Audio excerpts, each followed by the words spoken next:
તો ફ્રેન્ડ્સ મેં અહીંયા છે ને 1 કિલો આમલી લઈ લીધી છે અને 1.5 કિલો છે ને ખજૂર લઈ લીધો છે. બંને સારી રીતે મેં છે ને ધોઈ નાખ્યા છે. હવે એડ કરી દઈશું અને એમાં હું પાણી એડ કરી દઈશ. જે બંને વસ્તુ સરસ રીતે ડૂબી જાય ને ત્યાં સુધી અને ગેસ ચાલુ કરીને એને ઉકાળી લેશું. હવે તો ફ્રેન્ડ્સ આપણી ચટણી છે ને એ ઉકળી ગઈ છે એકદમ સરસ રીતે. હવે એને ગેસ ઓફ કરીને રો ટેમ્પરેચર પર આવવા દઈશ.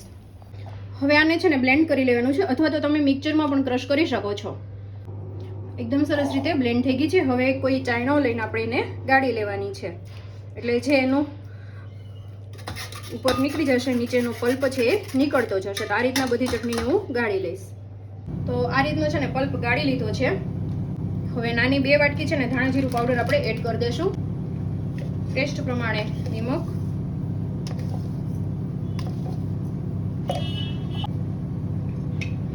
મોટી 2 ચમચી લાલ મરચું પાવડર. જો કાશ્મીરી એડ કરતા હોય તો થોડું વધારે એડ કરવાનું છે ને. તમારી મરચાની તીખાશ કેવી છે એના ઉપર તમે પ્લસ માઇનસ કરી શકો.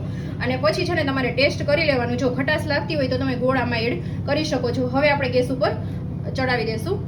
તો આ રીતના છે ને ગેસ ઉપર એને મિક્સ ઉકાળવા દેવાની છે કે જ્યાં સુધી એકદમ પ્રોપર એનું જે પાણીનો ભાગ હોય છે ને બળી જાય ને ત્યાં સુધી એને ઉકાળવાની છે. એટલે કે 15 થી 20 મિનિટ ટોટલ એને ઉકાળવી પડશે. અને હાઈ ફ્લેમ ઉપર તમે પણ ઉકાળી શકો છો.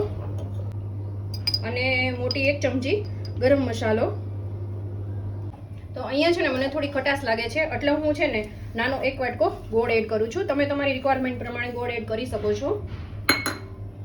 તો ફ્રેન્ડ્સ જો આ રીતના છે ને ઘટ થઈ જશે. તમે મિક્સ કરશો ને એટલે છે ને તમારો હાથ પણ ભારે લાગશે ને તમને ખબર પડી જશે કે આપણી આમ ચટણી છે ને પ્રોપર થઈ ગઈ છે. એકદમ સરસ ઘટ થઈ જશે. હવે આને નીચે ઉતારીને રો ટેમ્પરેચર પર આવવા દેવાની છે. અને આને ઉકાળતા છે ને મારે 20 થી 25 મિનિટ જેવું થયું છે હાઈ ફ્લેમ ઉપર.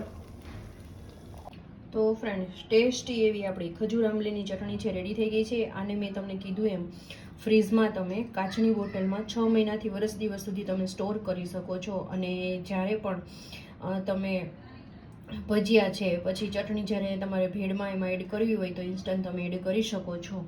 તો ફ્રેન્ડ્સ આઈ હોપ કે આજનો વિડીયો તમને પસંદ આવ્યો હશે. ફ્રેન્ડ્સ વિડીયો થોડો પણ પસંદ આવ્યો હોય તો લાઇક, શેર અને સબસ્ક્રાઈબ કરવાનું બિલકુલ ભૂલતા નહીં. અને હા, ફેસબુક પેજમાં પણ ફોલો કરવાનું ભૂલતા નહીં.